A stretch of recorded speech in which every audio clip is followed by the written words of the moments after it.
DIY Church 125 with Sally Adler. Hello.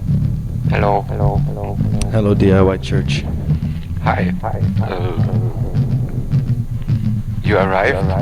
I'm arrived in Berlin as of Thursday evening. Had a definitely fulfilling Berlin weekend. What did you do? Saw some live music, went out dancing, some good Italo. Generally had a good time, met some nice people, some of them perhaps too nice. Too nice, wow. What live performances did you see? Saw some old LA heads, Lucky Dragons, the other night, and I saw a piano concert of Chris Newman's music, and probably something else too that I'm now forgetting. Okay. It's a long weekend here in Berlin. It starts at around Thursday afternoon, and extends till maybe 8 or 9 in the morning on Monday, right? Yeah, that's probably true. So far, that's what it feels like. Okay, I put on a song. That's the intro. Ready? Rock it.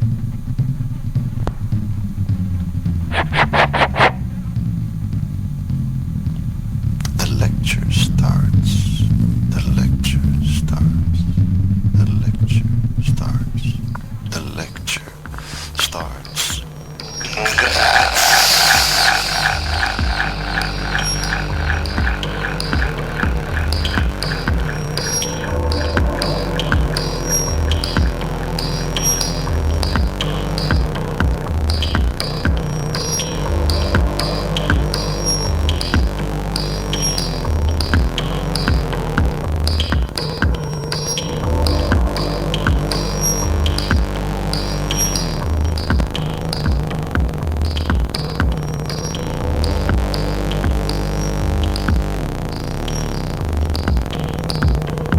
First level.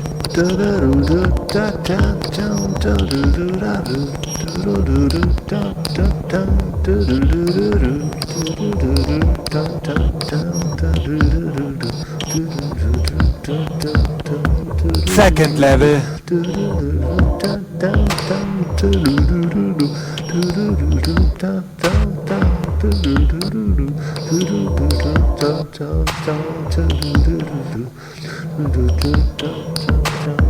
Third level.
With the spirit of love, spirit is strong. No, give me a fucking mic.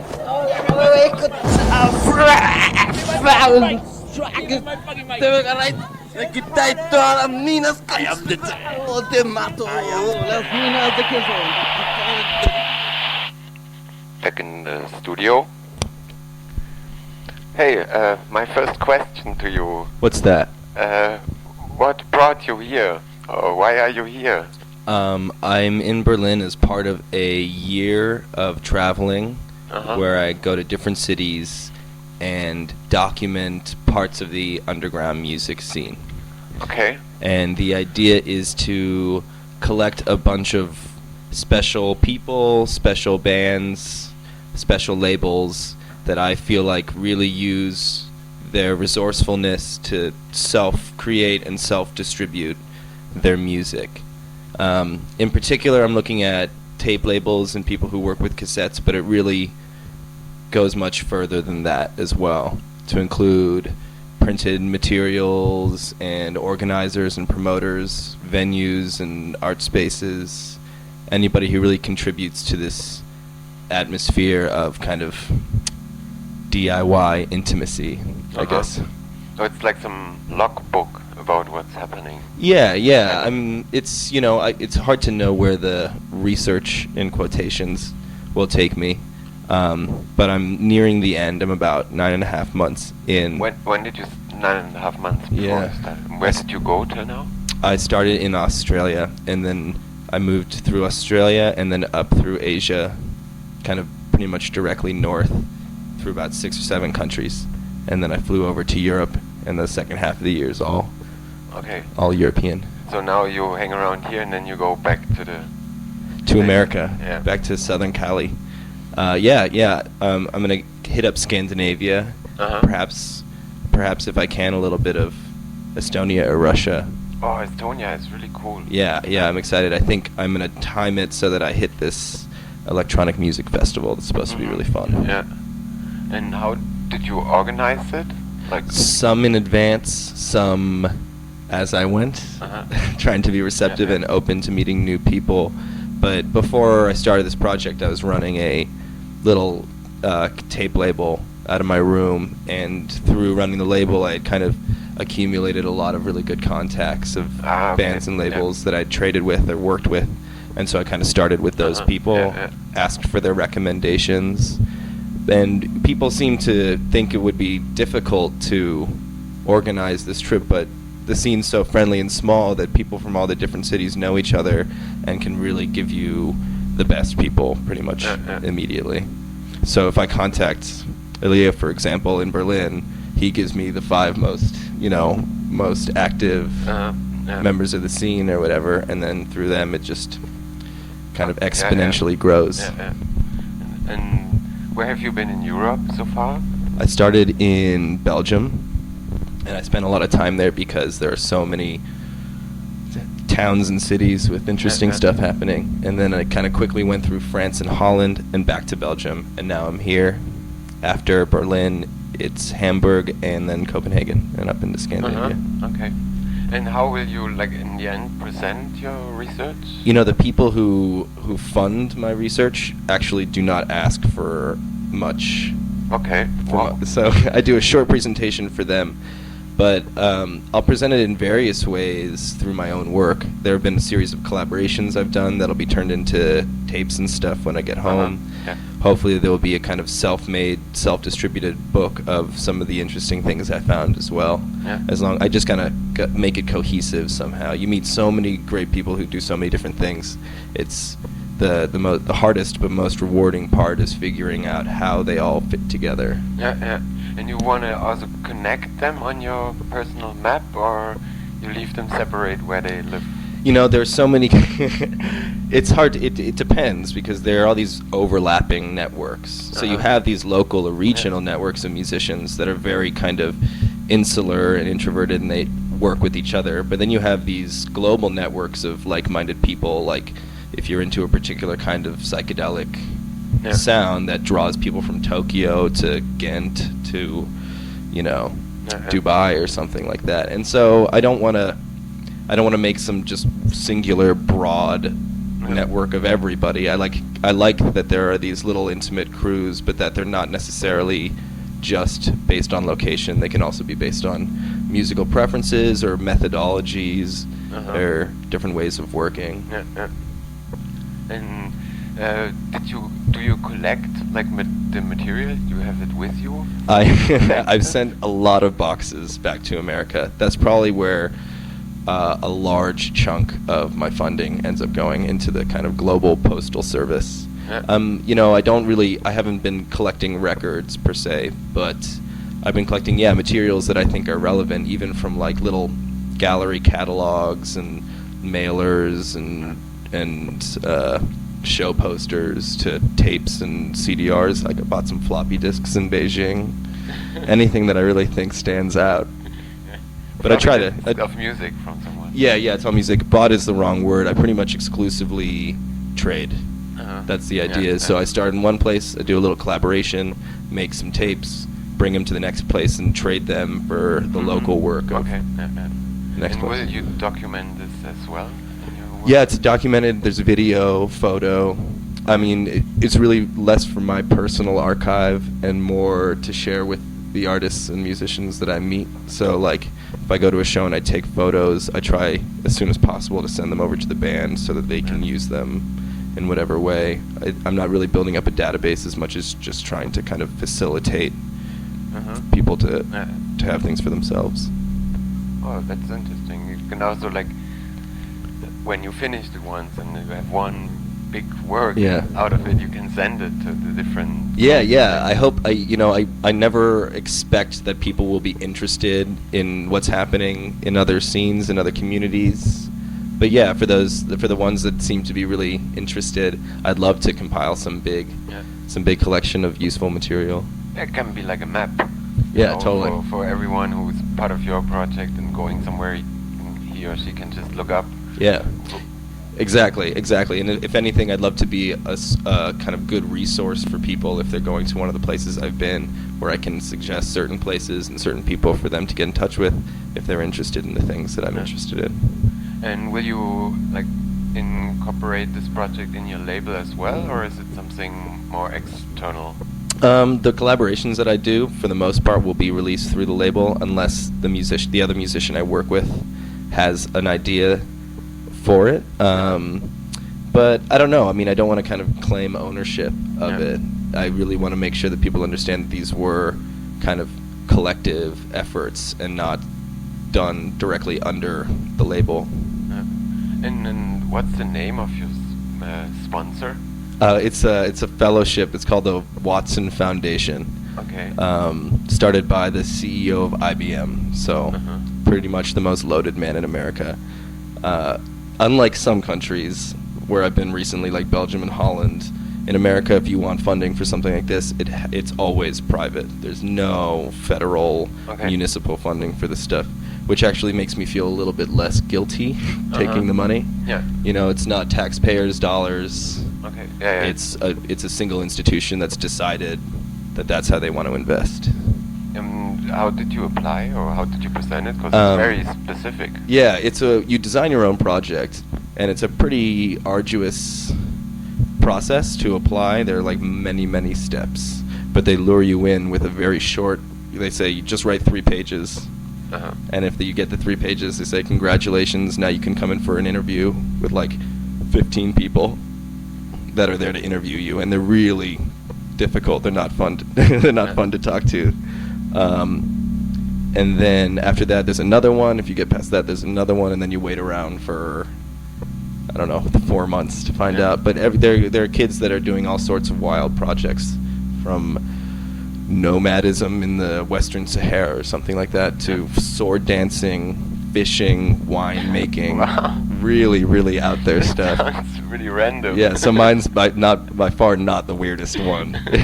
Okay. But also some potentially valuable ones about urban renewal and microbes and diseases. Had the naming rituals and things like that. I think that all the projects sound pretty cool, actually. Yeah. Is there a page where people can look up what? Yeah, I think it's watsonfellowship.org. They just announced the next winners for 2012-2013, so mine won't be on the front page anymore. But read through. I mean, there's some pretty wild things that people will be doing. Yeah, maybe play something from your tape label. Yeah, sure. So I guess we'll start with this guy right here. This is a song by Russian Zarlag, who's an American guy now living in Florida. The song's called Die Tonight.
What did we just listen to?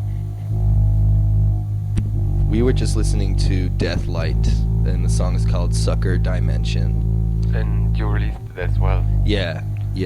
So if you can tell, there's kind of a consistent sound to some of it. Yeah.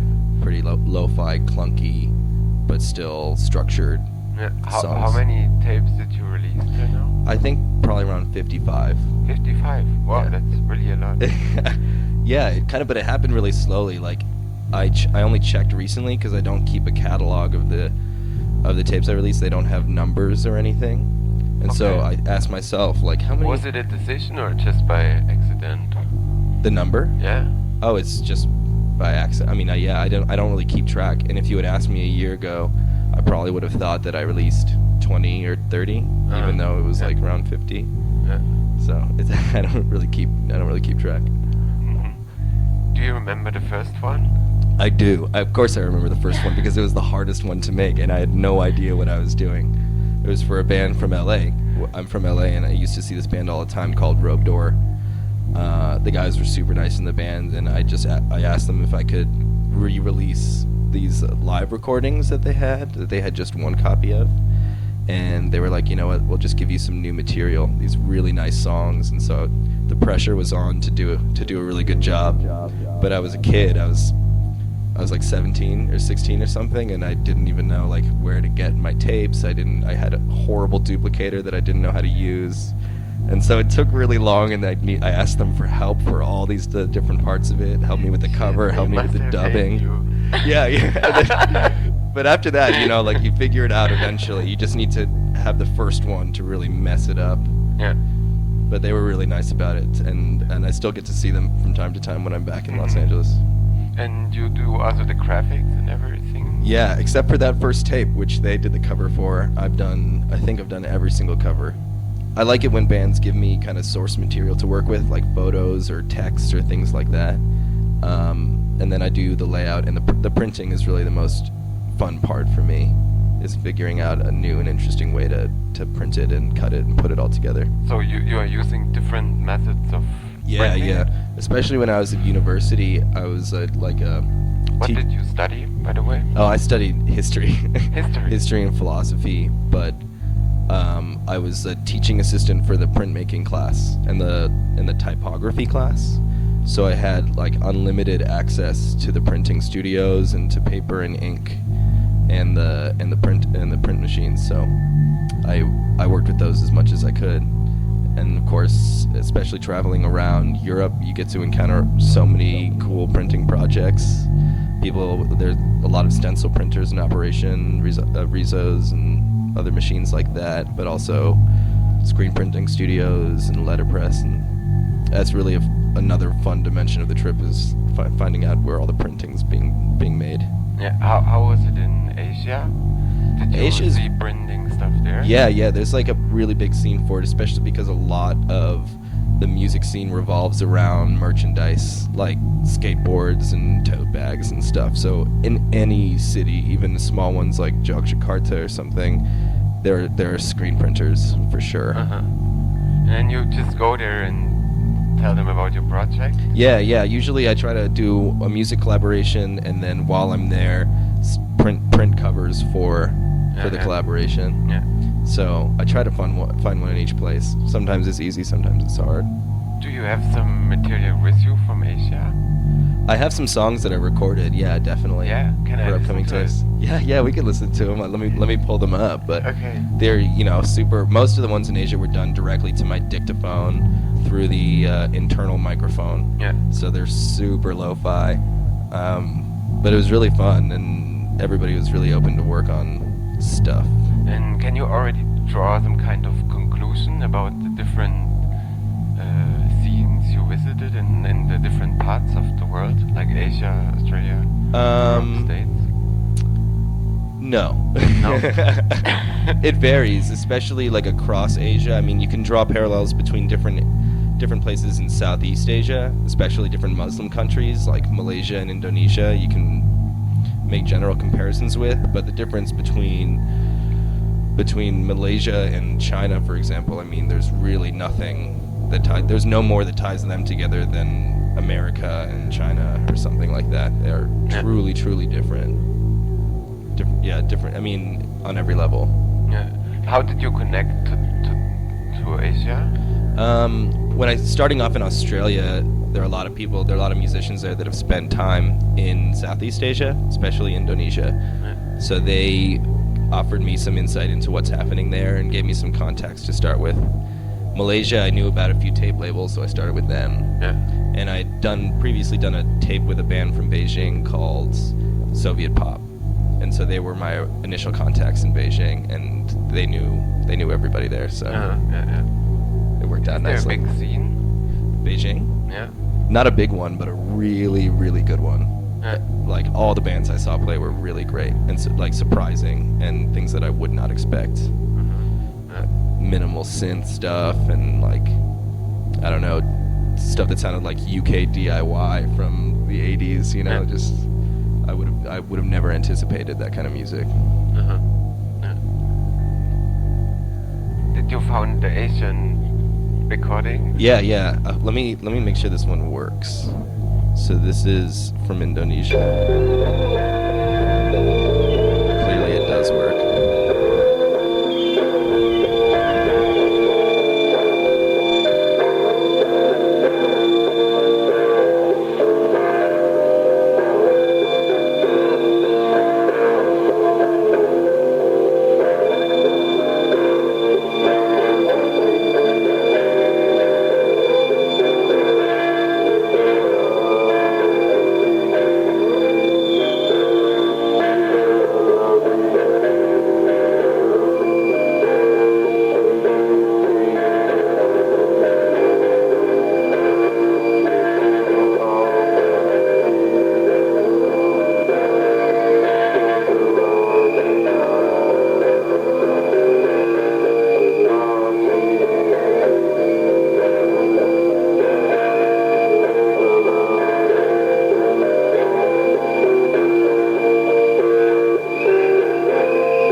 So that was a collaboration in Indonesia.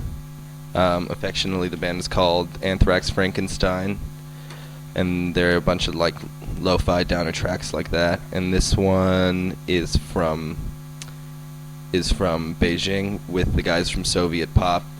And it's funny that it's with them because it sounds nothing like their band or my band, but you just let the music take you places. So this is where I guess we're calling it Chang Rider.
there are known knowns.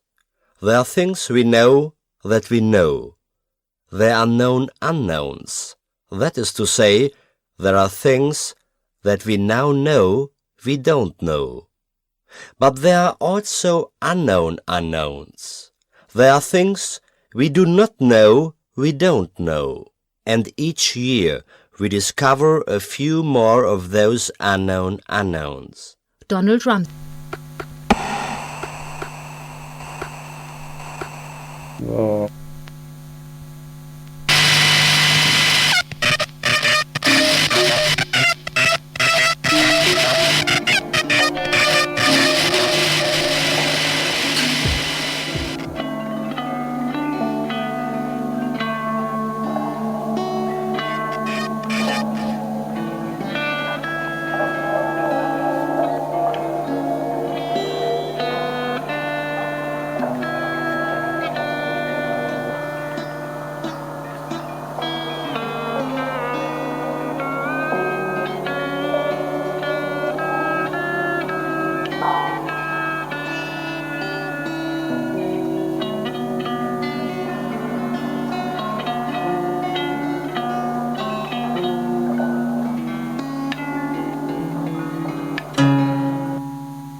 thing that you don't talk about technical issues. I like transparency, though. You like transparency? Yeah, I think it's important to be straight up with people. Okay, the internet DJ consoler made a mistake. mistakes are made, we forgive it. We forgive the controller. Did you make mistakes on your trip till now? I've made many mistakes on my trip. Not the right kind of mistakes, though. There are good mistakes and bad mistakes, and I've generally made bad mistakes. Okay. Like, whoa, I should not have eaten that chicken off the side of the street. I feel like shit. That kind of mistake. Also, like cultural things. Oh yeah, walking into places with my shoes on. I did that all the time in Asia. I felt horrible when I did it. And just generally being American, people don't appreciate that most of the time. Yeah. You're like, you know, Americans like to tell you about all the cool shit they've done, and, you know, like, we make friends through, like, sharing stories about ourselves. Yeah. And in a lot of places, that's definitely treated with suspicion. They're like, if you're talking about yourself, you must be hiding something. Especially in Europe, actually, for some reason, you know, I feel like I can be this kind of boisterous, dominant American personality, and I feel very guilty sometimes about that. Oh. But what can you do? I attribute it to cultural relativism. It's like, you know, I appreciate you for being German, and maybe you can appreciate me for being American. Yeah, probably. Or people spend some time. Yeah. And they might see. Like, I guess it's a lot about time also. Yeah, which I don't have much of in any one exactly. place, to be That's honest. what I was wondering before. Do you feel alone? Because in the end, you just travel on your own, even if you visit a lot of. Exactly. So it's weird. It's kind of a double thing where, in one way, yeah, I'm always alone because I'm always traveling by myself and with new people. But at the same time, I'm always staying with somebody. I don't have my own house or anything. So I'm always constantly surrounded by people too. So there's a little bit of both, you know, like some isolation, but a lot of companionship too, and a lot of like feeling like you're a part of a community, even just for a little while. But there's never like something like your home. Oh no, definitely not. Yeah. There are a couple places where I've stayed for significant chunks of time, like in Melbourne in Australia. I was there for a while, and How long? Like 6 weeks, maybe, or 7 weeks, and in Brussels, like five weeks or something. Yeah. So after a while, you get to know the city. You know the best way to take the bicycle to the bakery and stuff like that, and you kind of feel like it's your home a little bit. Yeah. Do you want to go back to some of the places? Oh, totally. Most of them. I feel like really, especially you make some close friends in each place, and they mean a lot to you, and it would be really foolish not to keep up with them and get to see them again. That said, I mean, it's a lot of places, and I don't have very much money, so it'll take some time before I can revisit all of them. Yeah. And did you also print on your tour? Because before you were mentioning... Totally. Almost every city.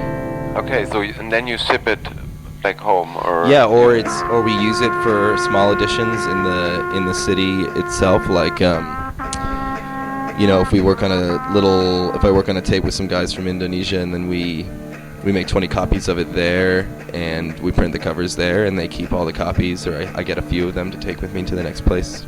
Yeah. So yeah, a little bit of shipping, a little bit of just using it on the spot. If one of the listener wants to make a tour as well, like what should the person put in their bag? Yeah, that's a really good question, because what I've taken with me has changed so much. Very little clothing.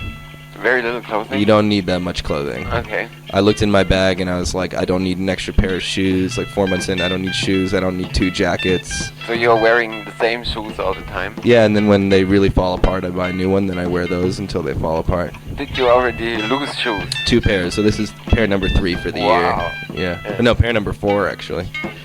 And what's changed a lot for me is I started out with no music equipment on this trip, only documentation stuff. Like I had like a scanner and a camera and all this stuff to document.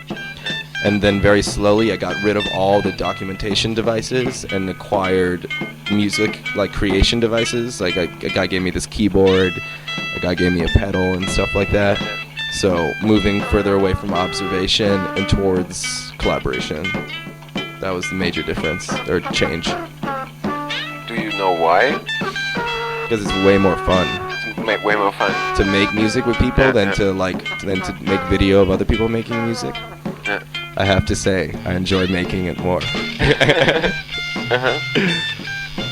And it's something you probably didn't expect when you started. Not at all. I didn't think I was going to be playing shows or recording music. I thought I would just be kind of this like distant observer. Yeah. But that's totally changed, and it's much more rewarding this way for sure.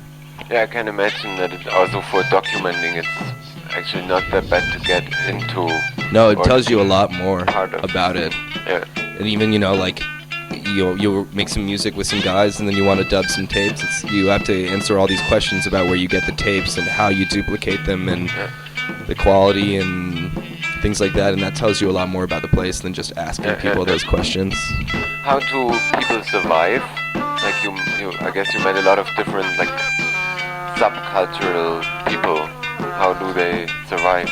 Yeah, it varies from place to place. I mean, there are a lot of places that I've been, especially in the western parts of the world, with really, really good social welfare systems that support artists. Especially in Australia, like the majority of the people that I made music with is subsisted exclusively off of the dole, off of the federal money that all unemployed people are given, and that's kind of stimulated a lot of underground creativity. I think it's like responsible for a lot of it. You think it's a good or a bad thing? You know, it's a little bit of both. Coming from America, it's like a grass is always greener thing because we don't have any support from the federal government, and so it's a really competitive system, and you even see that in underground music. Labels really they advertise their identity in a way that a company would advertise its identity. Even like underground tape labels, it's part of this entrepreneurial spirit that a lot of people have, but in countries where that's not the case, and there is support from the government, people have a much more flexible and casual attitude towards making music. But at the same time, again this timing thing. Well. At the same time, I've met some people who live in subsidized housing, and you know their tours are financed by local government, and they think that it's a really bad idea because they say that it makes some artists lazy, and that there would be a lot more work and a lot more critical, progressive work made if they were in kind of financial competition with each other. It also isolates people. Yeah. Like it's like an island a little bit. Totally. So it varies, but I'm inclined to think that social welfare is a good thing. Are you also observing the intimacy of the different places you are? Yeah. For like a lot of the project and a lot of my research is really just socializing in the best way possible, but getting, so much of creating music and organizing shows with people is making friends and appreciating other people as individuals, and that's something that I learned a lot this year because I've had to be flexible with the music that I've heard from place to place. It's not like every place is gonna have a band that sounds like my favorite band, liking the music that people make because you like the people is something that I've learned a lot about just by entering these communities. And it's really true. I mean, I like music more after I get to know the person and after I get to like the person. So that's a big part of it. And did your way to make music change? Yeah, I've gotten a little bit better at making music. I've learned how to use some pieces of gear that I didn't know how to use before, but also just being inventive with little things like dictaphones and stuff like that, and using as little as possible to make the most as possible. I mean, not in drastic ways. It's not like I've worked in any big fancy studios where I worked with high-tech gear or anything, but just being negotiating other people's gear in each place and learning how they use their own equipment. And can you play something you do on your own? Yeah, sure, absolutely. I'll play some recordings first. This is a song called Chilly Heatwave from a tape that I released. It's a split between me and a guy from Hanover, actually, called The Phantom Pain. From Hanover. Yeah. Will you visit him? Yeah, well, I'd love to. Hanover's a pretty sleepy place, so I'm not going to dedicate so much time to it. No. But he seems like he's a really, really warm guy, and I'd love to get out there and see him while I'm here. But his recordings are from more than a decade ago, actually. They're from like 1994, 1995, so How archival did you recordings. find out about him? I've been a fan for years of both this project, The Phantom Pain, and his other project, 39 Clocks, which was a duo from the early 80s. Okay. And he's had some LPs reissued on Die Stiel, which is a label in the States. But I read an interview maybe a year and a half ago, a really good interview, where the interviewer asked him about his archives, and he mentioned the fact that he had all this unreleased material that nobody's ever touched. Yeah. So I took that as him speaking directly to me and asking me to get in touch with him and sift through some of those recordings. I can play one of his as well. I'll do one of both. So this one is by me, Banana Head. It's called Chilly Heat Wave.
End of June, rent is due. Might get thrown out of this fine house. There's not much else to do except to sell this old red shoe.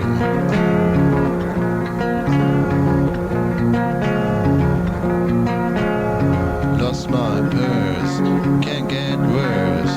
I've been tricked, things didn't click. There's not much else to do except to sell this old red shoe.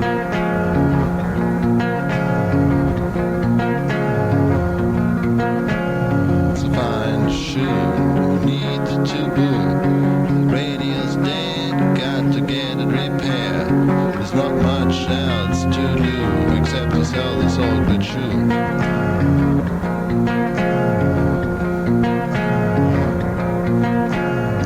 End of June, rent is due.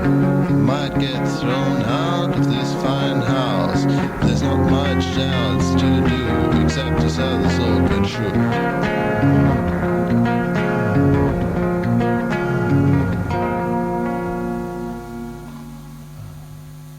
What?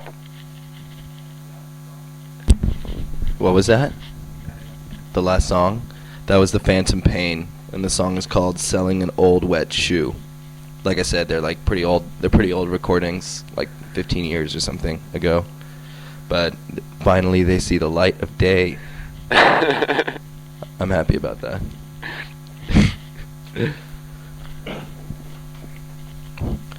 Yeah.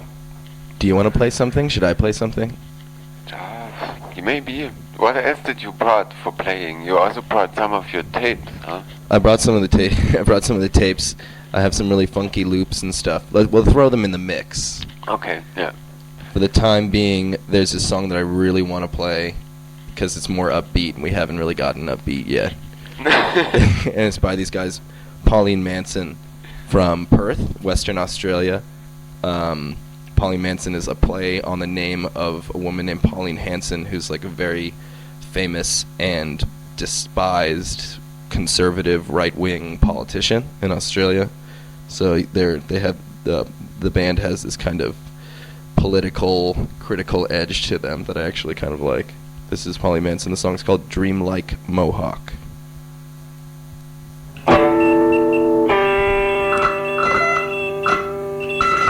Christmas time is here.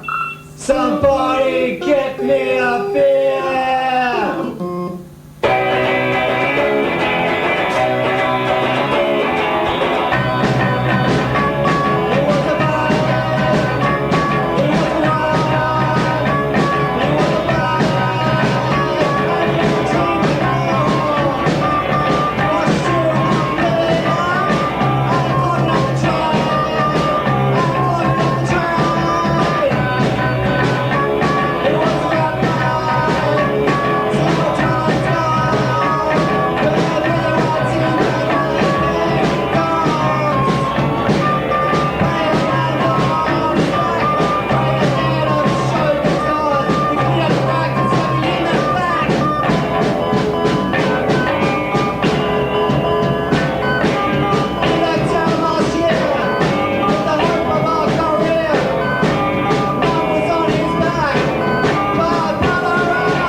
We're going to keep it upbeat, keep the energy alive.